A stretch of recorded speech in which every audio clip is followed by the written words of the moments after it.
Hey everyone, thank you for joining Modern Sales Power Hour. I'm Pete Kazanjy. I'm going to be hosting you here. We'll give everyone a few minutes to join here, but I'm super juiced to have an illustrious guest here today. Bill Binch, operating partner at Battery Ventures, but for most of the folks who are here, probably better known as the former CRO at Pendo, and then before that, a longtime sales leader at Marketo. Bill, what's shaking? How you doing? I'm terrific, Pete. It's good to be on the call. I know, I'm super pumped. So while we let folks kind of trickle in here, I kind of was wondering, have you done any traveling or anything recently that has kind of caught your eye? I have done the coolest travel week, one of the bucket lists of my life. I do the Masters with my dad. My dad's 82. He's in great health. Neither of us had ever been. He taught me the game of golf. And for Wow. Christmas, I just wanted to get him something really memorable, like spend time with him. And so we flew down earlier in the week and went to the Tuesday practice round. I have the Masters up behind me here. So if you see me glance up and to my left, I'm probably looking at the scoreboard here as we speak. So a really cool golf week for me. Nice. What's your handicap? We have a bunch of golf degenerates on my AE team. Degenerate would be equivalent for me. I'm about a 14 index, which I think that makes you about a 16 or a 17 handicap. Nice. I'm more of a top golf guy myself. Like, I want to just be able to like whale on it, kind of like more like a video game. And of course, like you want to have like easy access to beer and wings. Well, that's awesome. Well, we can start getting jamming here. So Bill, thank you very much for joining us. While folks are joining here, just to kind of like refresh everybody's memory here, this event is really heavy on audience participation. So to the extent that like you have questions for Bill, that's why we're here. Bill's got like, I don't know, 30 years. I don't want to make you sound like over the hill or whatever, but like, 20 to 30 years of like sales leadership experience here. So like he's been around the block like, a couple times. And so he's just got a ton of experience here. And so it's at your disposal. And so ask your questions. We had a bunch of like really great questions that were kind of asked ahead of time. So use the chat panel to do that. Use the Q&A functionality for that. So just to kind of like refresh people's memory, for folks who aren't familiar, Power Hour is hosted by Modern Sales Pros. MSP is the world's largest revenue leadership community for those in sales management, sales and revenue operations, sales development, related disciplines. And the community's mission is pretty simple. It's to create an environment for our 30,000 and growing members to answer questions they'd struggle to solve on their own, right? That's not fun. And help them see around corners they may not know about. And so the way that we do that is through great live sessions like this, through a robust online forum and in-person events. We have more and more of those. I think we actually have dueling MSP happy hours next week in San Francisco and New York. So that's going to be super rad. So for folks who previously weren't admitted, you're going to be added to the community. Before we get started, just a reminder, Power Hour is all about rapid fire Q&A. We're here to pick Bill's brain and kind of talk about things that he knows about. So please do use the chat, please use the Q&A. And so with that, what we're going to do is we'll head into some introductions here. I'll make mine super quick. I'm Pete Kazanjy. I'm the founder of Atrium. Atrium makes data-driven sales management software that helps AE, SDR, AM, CSM managers use metrics to improve team performance. I also happen to be the founder of MSP as well.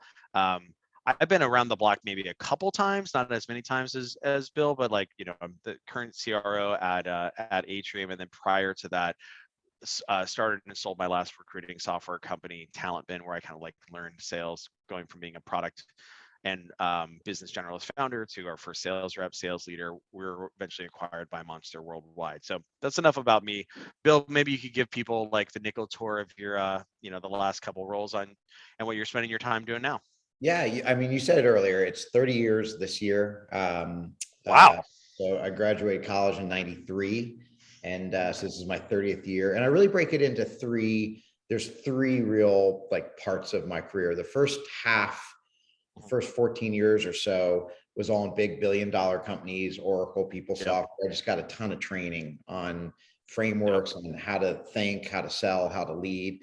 Yep. And then made my jump into the startup world. And I started with a small company in the electronic bill presentment space that failed. And I was there 15 months, but I learned a tremendous amount. I called it my year of learning, not of earning, because there wasn't a lot of commissions.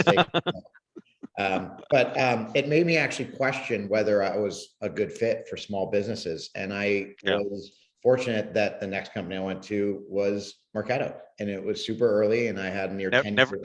Never heard of it. Yeah. No one had then either. So, I signed on and went through the private, the public, and the private equity owned phases.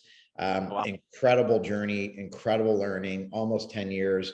It was a battery funded company. And then I made the leap over to Pendo, another battery funded company, which had a different persona and stuff. I didn't want to stay in MarTech. I didn't want to get too pigeonholed into that one. So made the leap and went with them. They've gone through some super fast growth. And then with that relationship and your 10-year relationship with battery, I came out of doing operating work and was just consulting. And we ended up talking and putting together this thing where essentially what I do as an operating partner is I don't hold a pen and a checkbook. That's not me. That's not what I did for 29 years. I was an operator on the go-to-market side. And that's what I do is I help the companies that battery invests in think through their go-to-market motions. And so I try to help them anticipate blockers and obstacles, and then also think about ideas, org structures, things like that, that will make them successful. Yeah, and so I think this makes you like a very, very formidable multi-tool player here, where not only do you have your own experience from, Oracle, PeopleSoft, Marketo, and Pendo, but now you just like see a ton of stuff, because like now you're just like a little honeybee going between a bunch of different startups, and where you're kind of seeing patterns of like, the same brain damage that comes up again and again and again and again. So I'm really pumped to kind of like talk about both sets of topics here. One of the things that kind of came in earlier that I was particularly pumped on this question was, new category selling. So, marketing automation nowadays, everyone's like, marketing automation, yeah, your map, right? Like whatever it was, like 15 years ago, very few organizations had a marketing automation platform. Of course, like if they did, they were like very large organizations where it was on-prem, right? Like just terrible, like very, like administered by IT and what have you. And then out came Marketo and some kind of the other kind of like ankle biters there. What was particularly challenging about selling a new category? How did you guys what were the things that kind of made you guys successful in mapping that out, that new category sales motion? Yeah, mapping the map. It was interesting. I remember when I got to the short straws with Marketo, my wife asking me why this one, and I said, number one, I've sold to IT, I've sold to finance, I've sold to supply chain. I've never sold to marketers, yet I have a marketing degree and I'm a salesperson. So I'm analogous to the marketing function. And that seems like fun. She's like, check. And I said, number two, this isn't a category. And she goes, okay. And I said, and three, she's like, that's a mark against it. yeah, exactly. And so she was like, okay, what else? And I was like, there's no SAP or Oracle or companies like that are in this space, but I think they're going to be in the future. And she was like, okay, so it sounds like a risk reward. And I was like, look, totally. I'm in my 30s, I'm in my prime. Like if I'm going to we didn't have kids at the time. If we're going to take a shot, let's take the shot now. Might as well. And we went for it. So you're absolutely right about the category creation. This is how I really think about it. There are a couple of vendors that preceded Marketo in what I'd consider to be the marketing, the marketing automation category. And that was realistically Eloqua and Silverpop. And both those companies started around the year 2000. And Marketo was founded in 06. So they had we didn't have a product out till 08. They had a 7 or 8 year lead on us. And so it meant that they were bigger, they had more money, more employees, more customers, more enterprise customers. So they told the story better. And so as we came out, I give really the founding team a lot of credit. They really sized the market up and said, how are we going to zag where they've zigged, if you will? And so when we used to go to market, and Pete, for everybody listening, these are going to sound totally lame.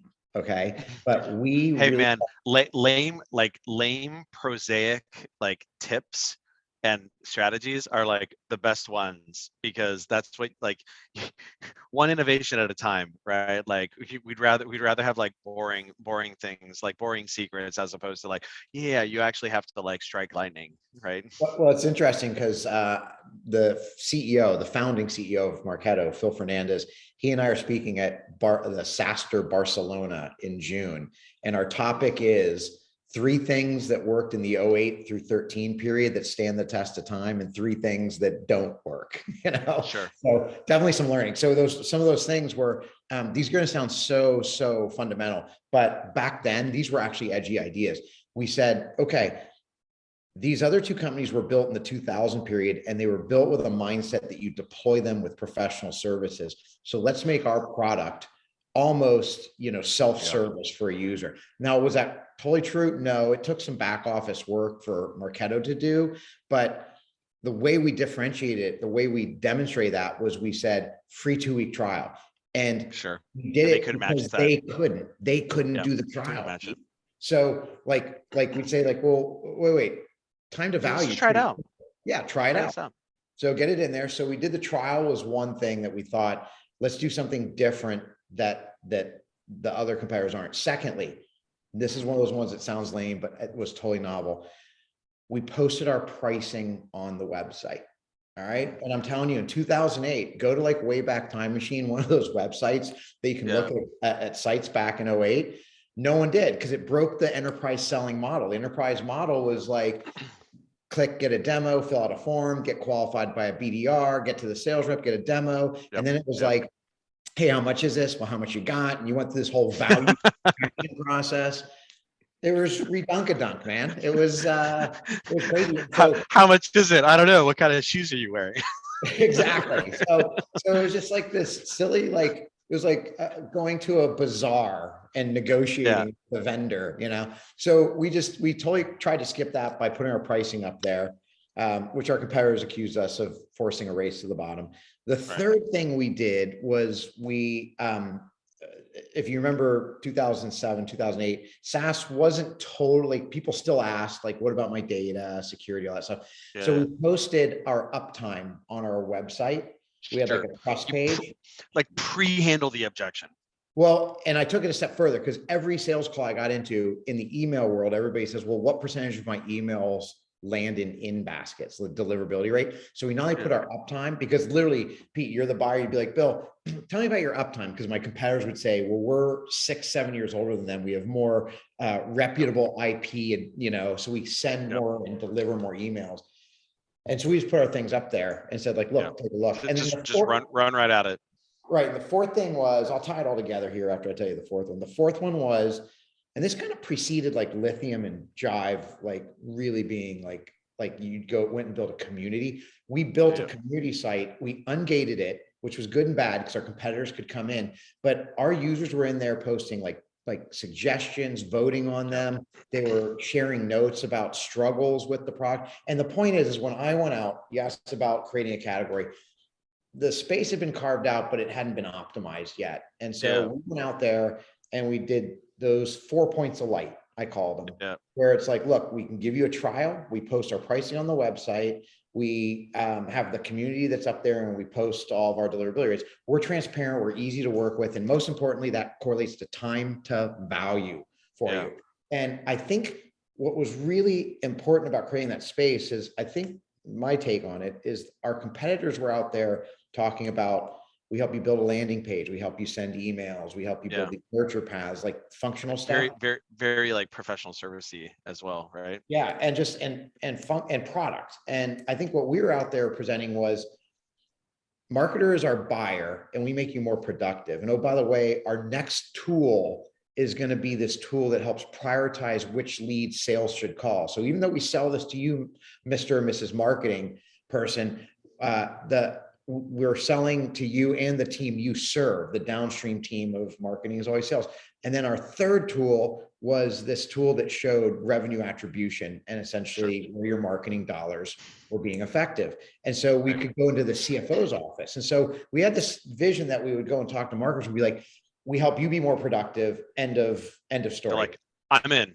Yeah. And then but what about it? Well, what about him or her, the CFO? And that's it. And then your sales counterpart, we help he or she go out there and learn to prioritize which leads they should call. And your CFO who's saying you spent all this money and we can't measure its impact, we can measure that impact. And so I think we built a vision around creating that the category.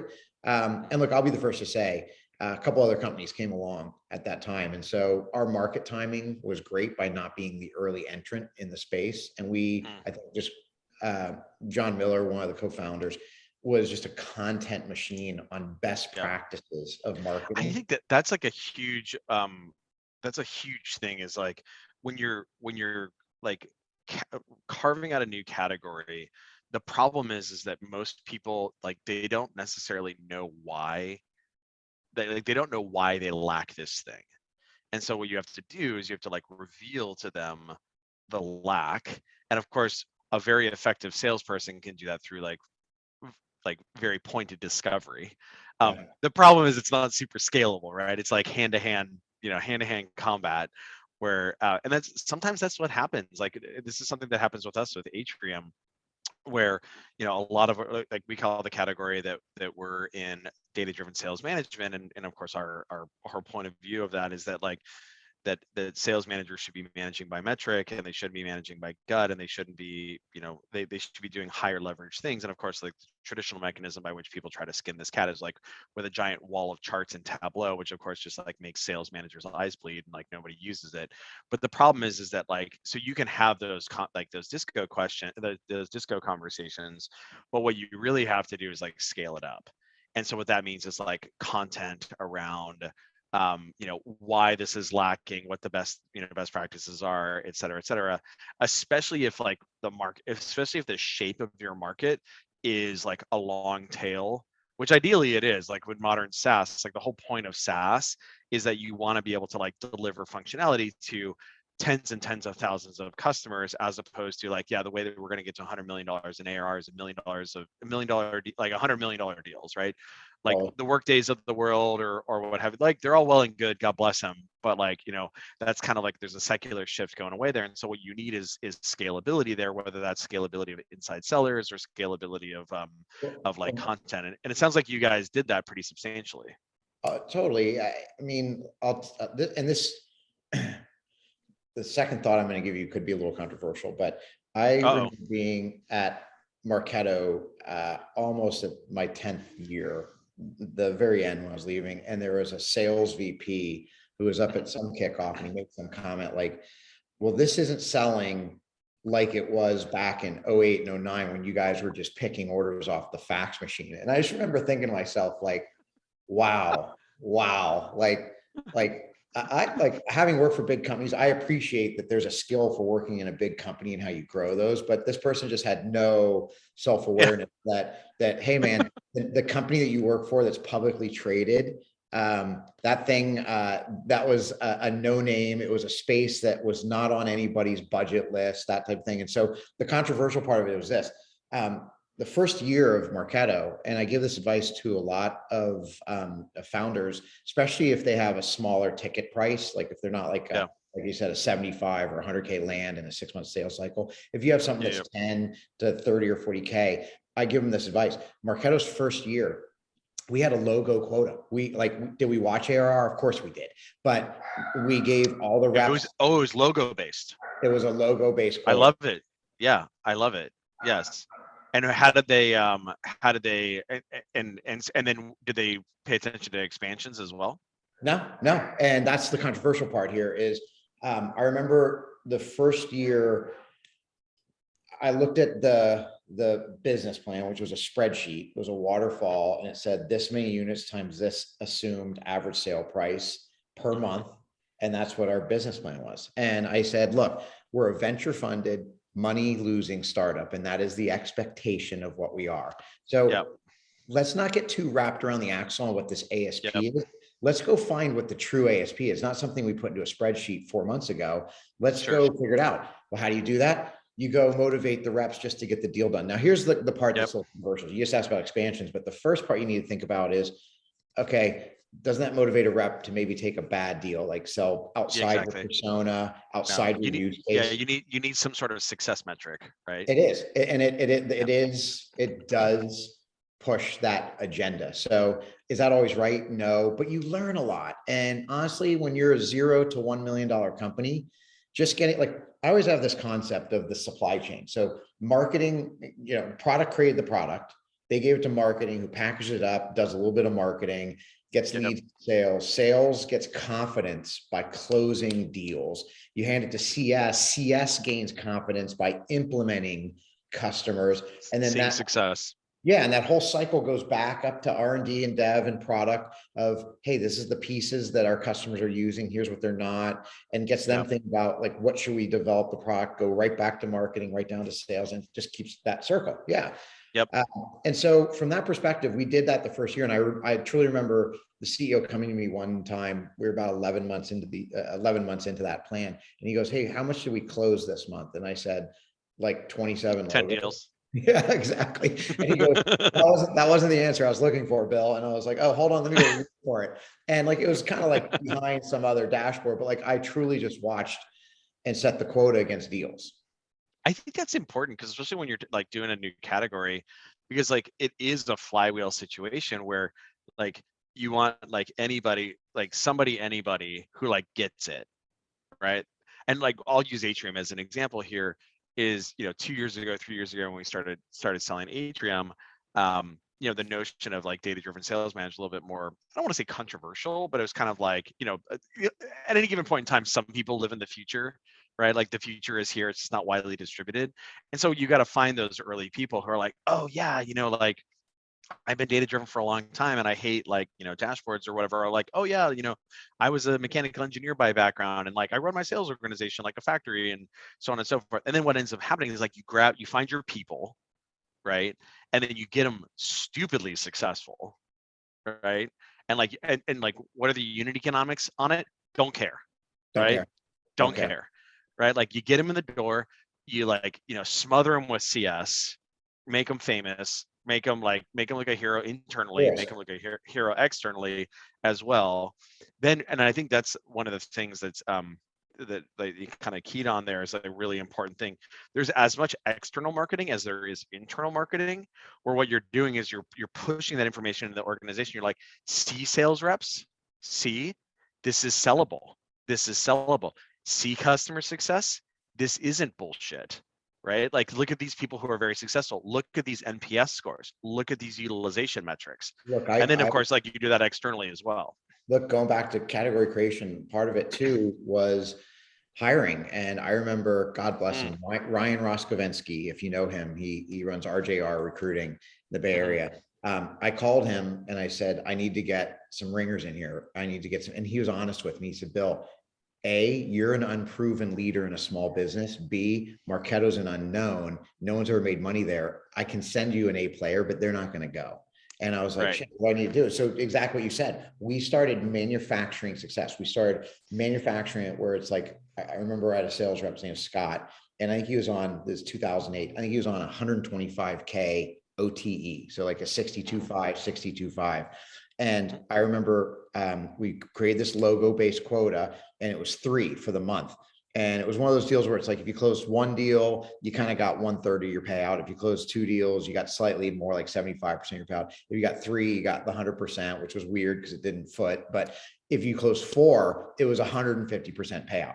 And it was just mad. Great. And like, whatever. Great. Yeah, crushed it. And then like after 2 months of him going crazy, I came up with this spiff where I was like, hey, if you get 3 or 4 quotas this month, I'm going to give you an additional bonus of 10 grand. If you get 5, 15 grand, and 6, I'm going to give you 25 grand. He went and did it. And the second he did that, I had him call the recruiter that he had gotten hired and sourced and say, hey man, I'm supposed to make 62.5 this year in commissions. this last, he made the 25 grand plus his commission. So he got like a $38,000 commission check for the month. And he goes, hey man, I made 38 grand this month. And all of a sudden, oh, okay, we're gonna send you Oh, some. you have my attention. Yeah. That's so funny. Yeah, that's yeah, it's so Hannah, who's one of our marketing managers here at Atrium, she read the category creation book, Play Bigger. And what we're describing right now, of course, is like there's all these stakeholders in um that like have to be incepted more or less, right?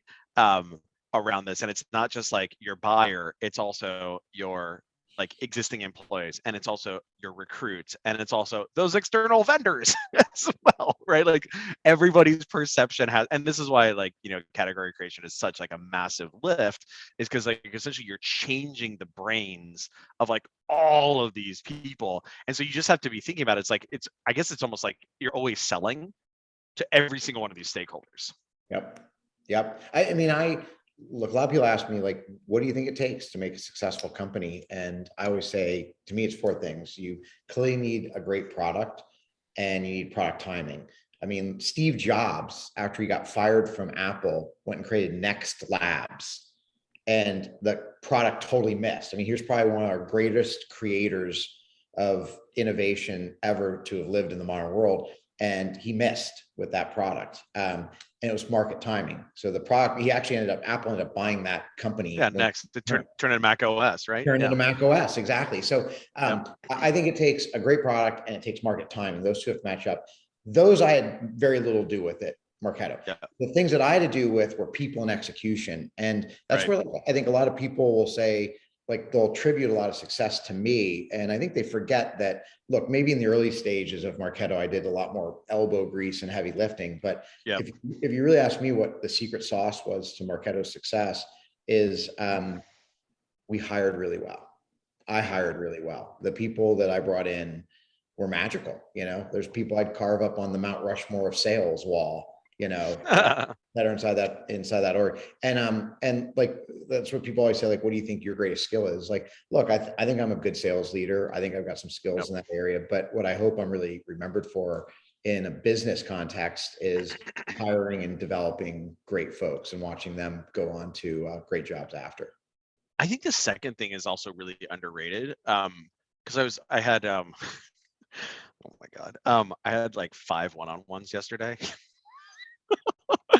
And like it came up in 2 of them where it was 2 AEs, and they were talking about like how juiced they were on all their colleagues and everything else. They're like, man, you guys have like done a really good job of recruiting a bunch of really great people here.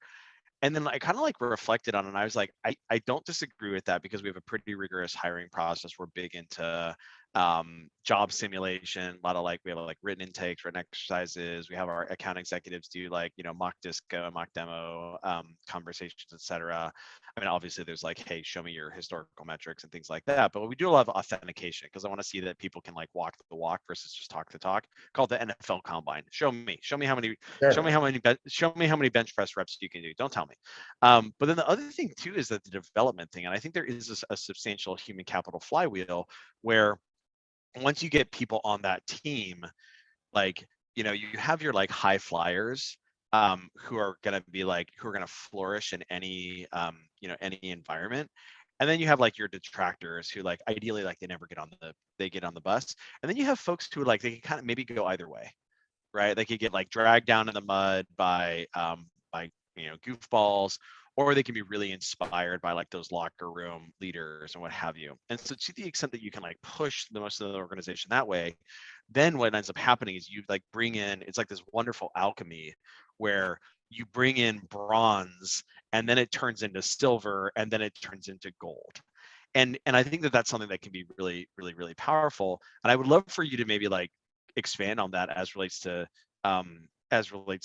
Marketo, because then you get this flywheel going where we're like, hey, I know I can bring in these 24-year-olds as SDRs, and like, maybe in 9 months they're turning into SMB AEs, or in 12 months they're turning into SMB AEs, and then and then maybe like 12 months after that, they're turning into senior AEs, and then like maybe they're turning into team leads, and then you just get this like, you know, snowball rolling downhill. How did you guys, as opposed to like trying to go out to the market and be like, I'm going to go shopping for senior account executives at, you know, fill in whatever like fancy pants like scaled company right now, which is obviously like A, hard like you're describing, and then B, like expensive as shit. So like how, like what are some of the mechanisms that you found success with there at Marketo?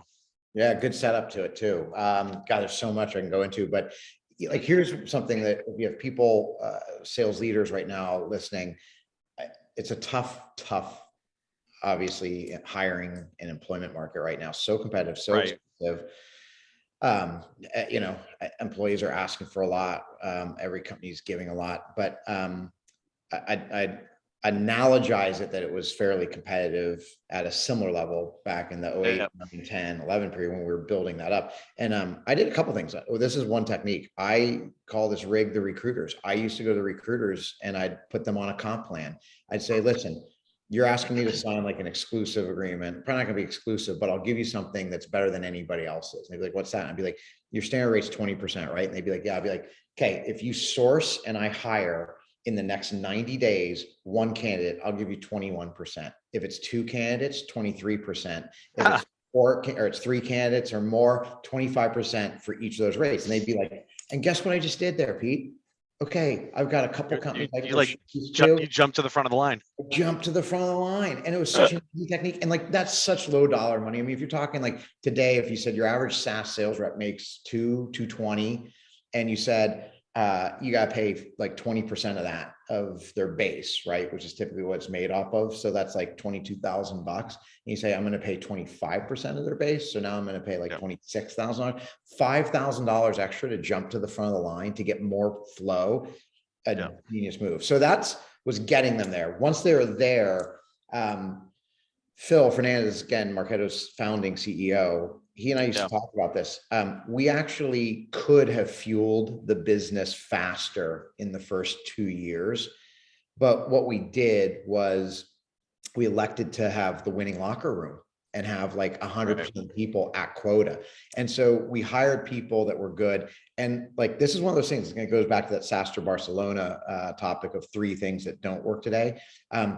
I gotta say, like, that created an interesting culture. If you came in and in 30, 45 days, you weren't carrying any water, I won't say that the rest of the team, you know, like seized up on you, but like they sized you up pretty quickly and like pushed you to step up to their level. So much so that we actually, this is interesting. It's almost a predecessor for Atrium HQ's product. I had this really savvy sales operations leader named Carol Sullivan. And one day Carol came over to my desk and was like, hey, I need you to sign this. I need to talk about this. And oh, by the way, that rep over there, he's not going to succeed. And I was like, huh, what are you seeing? Because we've started seeing this too. And she goes, I've been observing that he's doing work. He's on email, he's on LinkedIn, he's on websites. He's not like on ESPN. He's on like company websites doing research, but he doesn't get on the phone. And so that kicked us off to say, let's go benchmark our top performing reps and see what they do. And we went and found that our top performing reps would come into a Monday morning. And for that week, they would have between 8 and 9. Top performer would have 8 and 9 meetings already booked for the week. That's a call, that's a demo, that's a pricing, anything. And obviously those multiply because call becomes a demo becomes price. So like, we looked at the top ones. And so now what happened was when we were hiring those people, every savvy sales rep always asks, hey, what are the traits? What do your top reps look like? And we changed and went from being like this, well, they have grit and work hard, you know, went from that answer to a data-driven answer where we said, hey, great question, because it's going to be how we onboard you. Our top reps rock up and they have, being smart sales managers, we grew the number. So we put a little over a sign on, said it's 10. They start with 10 meetings a week. And if they have that, those people consistently make their number. And we said, so here's what's going to happen. You're going to come in and at week 6, that's when you're going to be hitting it. We want you to have 2 meetings by the 6th week. By your 12th week or like 10th week, we want you to have 5 meetings. And by your 16th week, we want you to be fully ramped at the 10. And that's how we're going to manage you. When you rock up and come in on a Monday and you're like, I have 4 meetings this week, we'll be like, I guess I know what you're doing this week. You're going to be doing some prospecting, right? Yeah. And so we did that. And I got to say, it created this culture of there's definitely the A players. And if you were a B, I always used to say B players love to come and work at Marketo because they're surrounded by A players, but the A players, they don't groove on that. And so the A players, Right, but if those folks can elevate, then it's great. But if they can't, you got to. It's like up or out, right? yeah. Yeah, and that's one of the things that Pete is tough is like that SaaStr talk of 3 things that wouldn't probably work today. We fired fast, honestly, inside of Marketo. If we identified somebody that they just weren't covering the ground, like we're such a like that stage. Remember, like Marketo as a company by its C series round had raised $20 million total back then. Yeah. And so like you didn't hire just tons of people and just hope they work out. Every person you hired was really selected. Had to be very precious. Like, hey man, like you got to attain.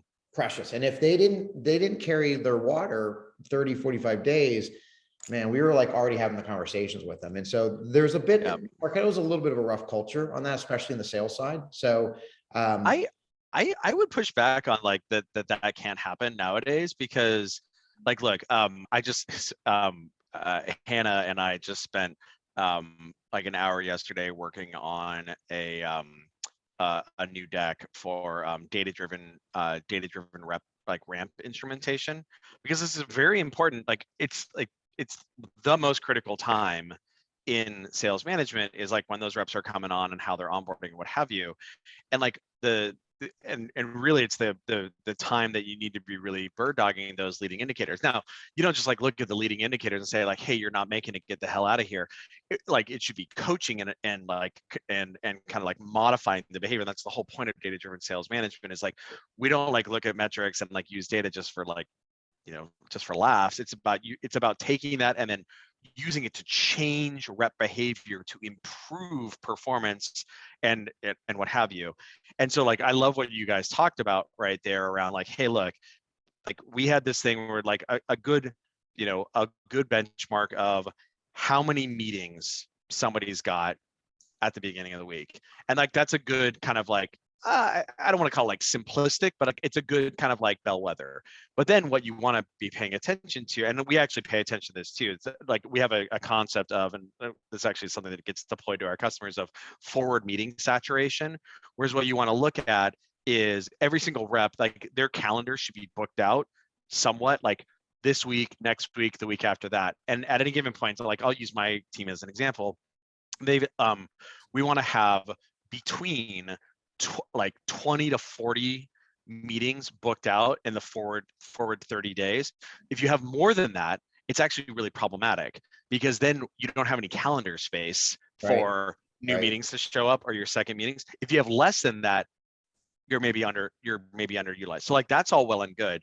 But then from a ramping standpoint, it's not just like, hey, like you can't just, obviously you can't look at like, oh, like when do they get to full bookings productivity? Because now you're talking about like 120 days, 160 days or whatever.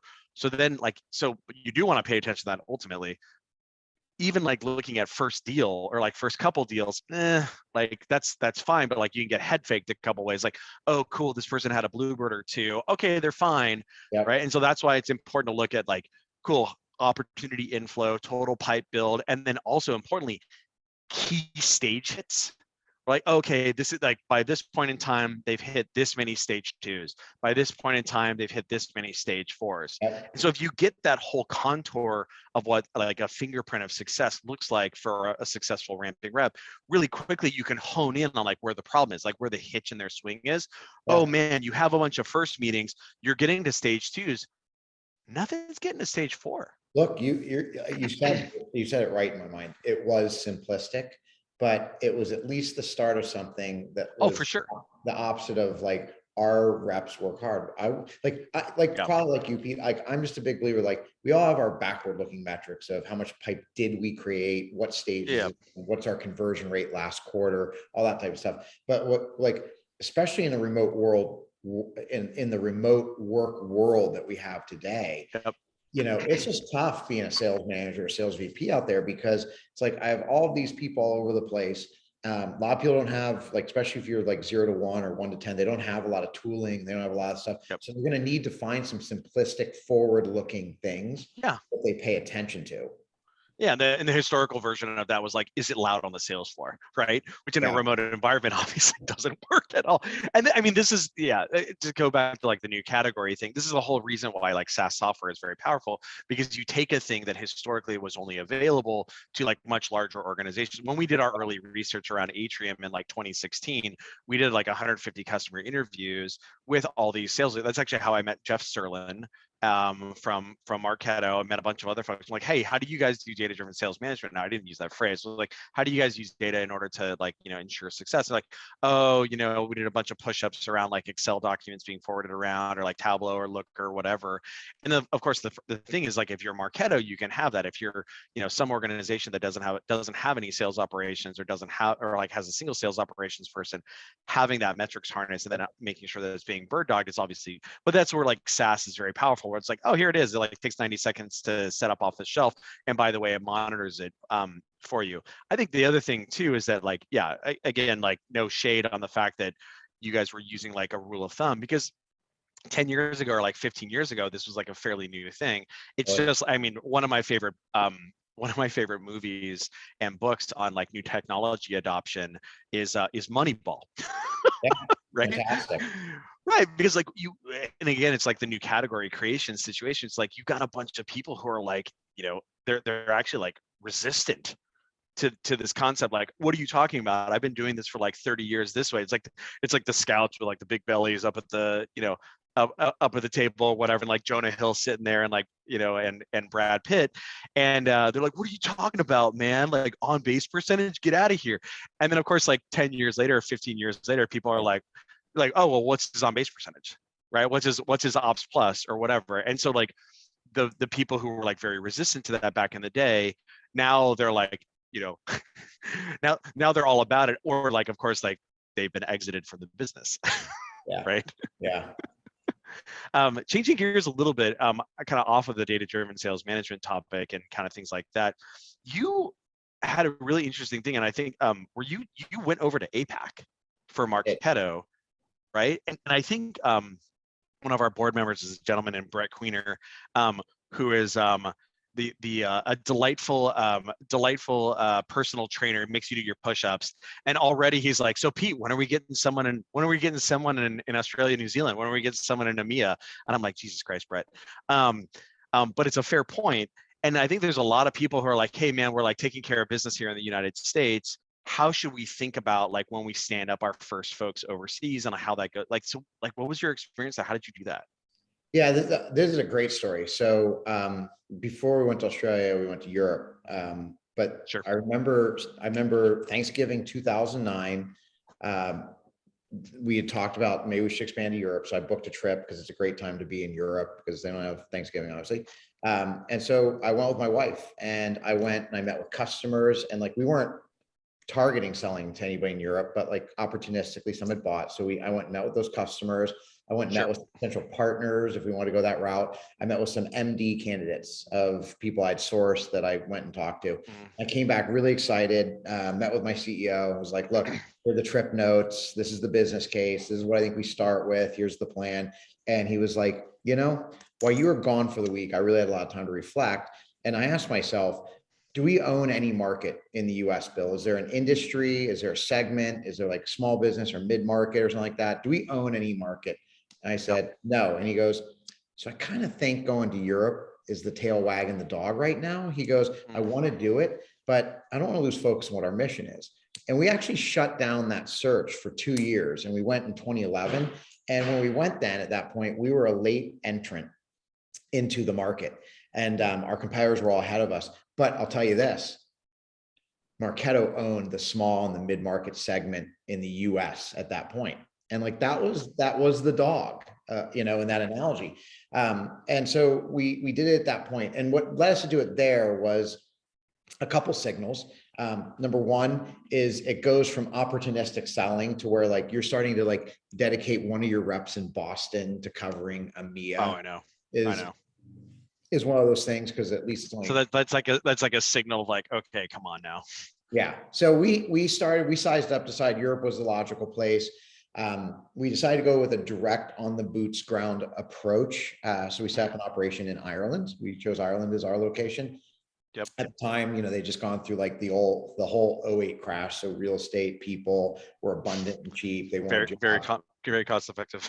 Yeah. So we picked it, but we got a killer MD up there, a guy that had set up Salesforce.com's international operation. And when we hired him actually as a consultant, and when he like got deep into it, he goes, guys, I'd come out of retirement to do this. And so when that opportunity opened, it was like, okay, put the pedal down. So we did that. And had some success there. Meanwhile, we had gone into Australia with a partner model. We went there that way because just the time change was so far. Like it's literally, 14 hours from the East Coast, 17 hours from the West Coast. It's so hard. It's like in this weird no man's land. It was like no one can babysit it. So we got a partner that we gave them a really lucrative deal. Couple of young, hungry ex-Salesforce.com folks. And they did a really good job of setting that business up. And then in Japan, something completely different. We went in a joint venture, a 3-way joint venture between us, a company that helps American software companies set up their business in Japan, and a marketing agency. And we hired a killer, again, ex-Salesforce.com leader that was just skilled at the SMB side of the business. And the marketing agency had all of the enterprise connections like Toyota, Japan Post, all the big companies you want to go land. And we had kind of a 2-pronged approach. So there's a lot of the message here, Pete, and for everybody listening, is there's no one way. Like I said, one was a direct, one was a partnership, and one was a joint venture that we went in there. But as far as triggers go, it's interesting. A lot of people don't know this, but Japan is the second largest consumer of packaged software in the world outside of the US. A lot of people think Europe is, but Japan actually is bigger. So a much tougher market to enter because you have the language issue, obviously. Then that means you might have translation issues. So when I think about going into a new country, I think about a few things. Number one, okay, we're going to go, what's our mode? Is it partner? Is it literal employees? Is it a joint venture? So that's the first thing I think about. Secondly, where are we going to go if we're going to put a location? And a place like Japan, honestly, you need like they look at you and they want to see a business card with an address. They want to see that you've created a legal entity in the country. They want to see that you have a server over there. And then they at least want to hear you talk about that I have on my roadmap the plans to translate the product. Whereas Europe today, Europe's gotten so much more decentralized. Like when I went with Marketo, when we went with Pendo, we went into locations, set up an LLC or whatever the legal entity was, and then started hiring around that space. Today, it's a little more distributed and stuff like that. So not as, I guess, structured as you would call it. Yeah. So it sounds like what I'm hearing here is like, hey, look, from like an order of operations standpoint, probably early on, where you're going to have is like, you're going to dedicate an East Coast rep to covering EMEA. He or she's going to be getting up early, but that's okay because they're going to have like a fatty territory or what have you. And so this maybe indicates why it would make sense to have, a rep in, New York or Boston or Atlanta or what have you. Tougher to do when it comes to Australia, New Zealand, because of the time zone brain damage there. And so if you're going to go and kind of attack that, it's probably going to be someone over there, or a partner model in some sort of capacity. And then when you decide to go whole hog, it just means like having someone who's going to be kind of fully responsible. We have a bunch of, at this point, Atrium has, our primary bread and butter, of course, is like, SMB mid-market sales organizations. But we have like, some pretty big dogs that do have big presences in APAC and EMEA, and it's interesting to see how our customer success function interfaces with like, because there's like a worldwide sales leader, and then and then there'll be like a theater head that's not like sales theater head, but instead is like the GM of yeah, the GM of EMEA or the GM of APAC. And so you kind of get this like interesting kind of situation of like dotted line. I Just like that. I mean, your summary was great. I think, when you can feed a full sales rep, when you're probably spending $0 in marketing in, like, say, Europe, and yet you're feeding a dedicated rep, that's probably a signal. The other signal to me there, and I saw this at Pendo, my first trip to Europe for Pendo was for a sales call. And then, of course, because you're going there and you're making the trip, you start building some other sales calls, and then you build some yeah, customer calls, and you just make it yep, into a full trip. And when I came back from that one, my trip notes on that were, we could go staff 2 full-time CSMs over here, and they would have their job, like they would have a full-time job for both of them.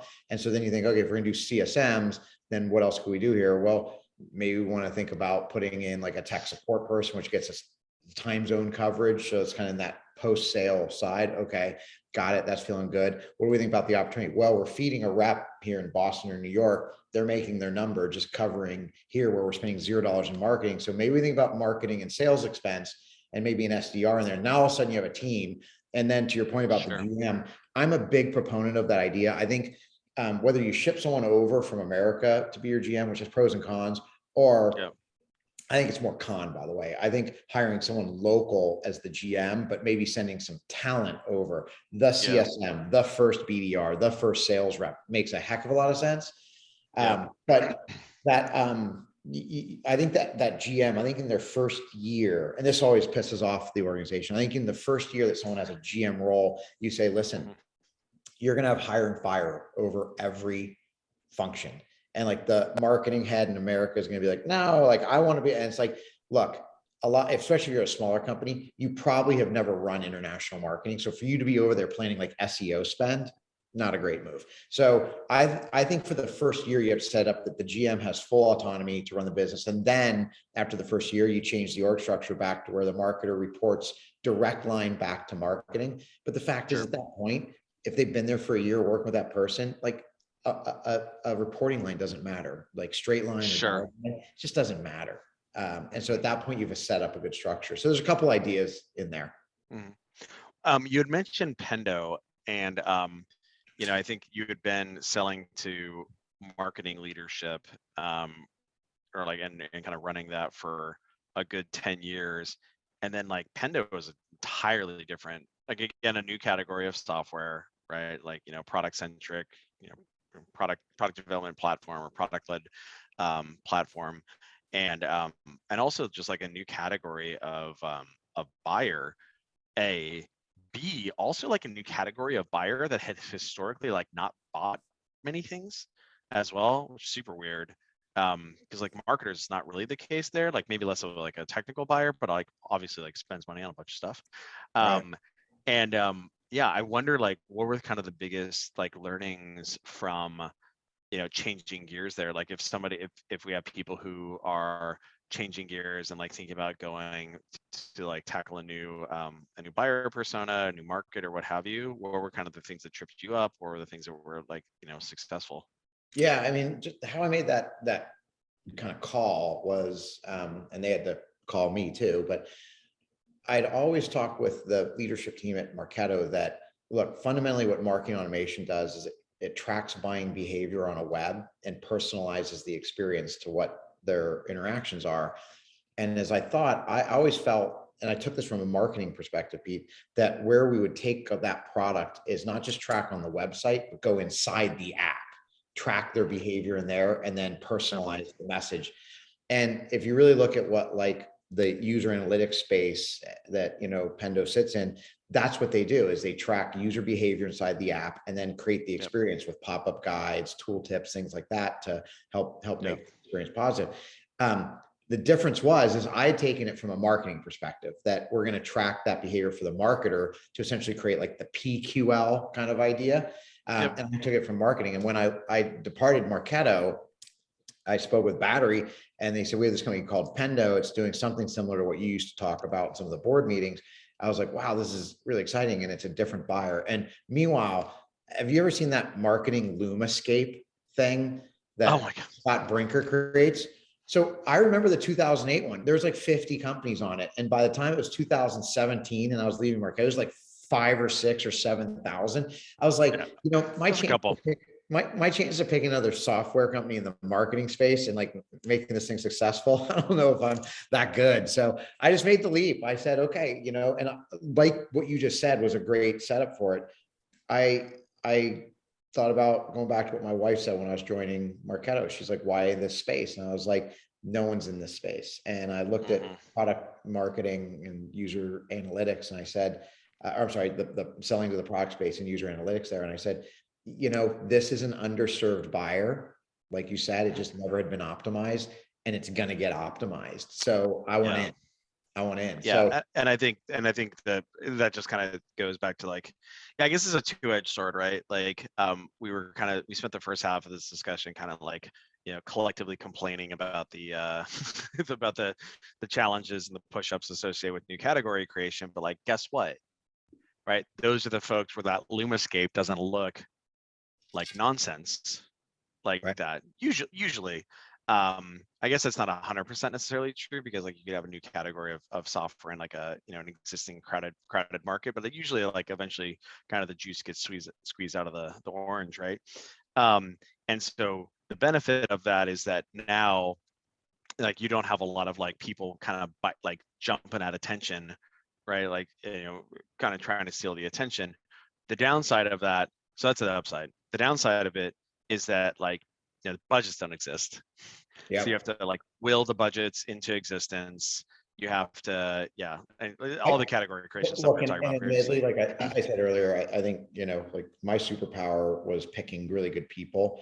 I guess I've also been fortunate on picking good companies and getting the timing right, because if you think about like the whole product-led motion, the whole product-led growth, you know, wave that's taking over, you know, Pendo was just right on the front of that wave, because, you know, you're talking about how do you guide someone using the product? Well, especially if someone's downloading it and there's no one there in customer success turning them on or implementing them, you need to make Yep. sure that experience is bulletproof.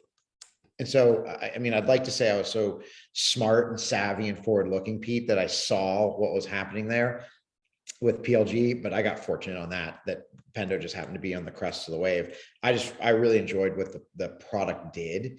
And I like the idea of going to a new buyer and learning that whole process. And like you said, learning how to help them, because that's not a group that traditionally bought tools. And so we had to go help educate them on A, how to buy products, but number two, how to do that inside of a company. How do they go get money inside of a company? Because product wasn't traditionally a group that went and bought, you know, tech stacks to go run their business. And now that's changed. Yeah, for sure. Well, Bill, this was super fantastic. I appreciate you taking the time. As I noted earlier in the prep, like obviously the time flies because it's fun to kind of just like geek out on this stuff. I hope everybody else had a really good time as well. Next week, the week after next, we have another really fantastic guest, the head of sales at Vanta, gentleman named Eric Martin is going to be joining us. You know, Vanta is a astronomical, you know, success story going from when Eric joined, you know, pretty much no logos to now. I think they're in the like north of $50 million in ARR or what have you. So absolutely fantastic, you know, high velocity, kind of like new category sales motion or new category. So yeah, go ahead and tune in for that. I think we'll be sending out kind of an invite for that once we get the splash page lined up. Bill, this was awesome. I hope you have a fantastic weekend. Okay. Cool, Pete. Thanks for having me on. Okay. Take care. Bye. Bye-bye.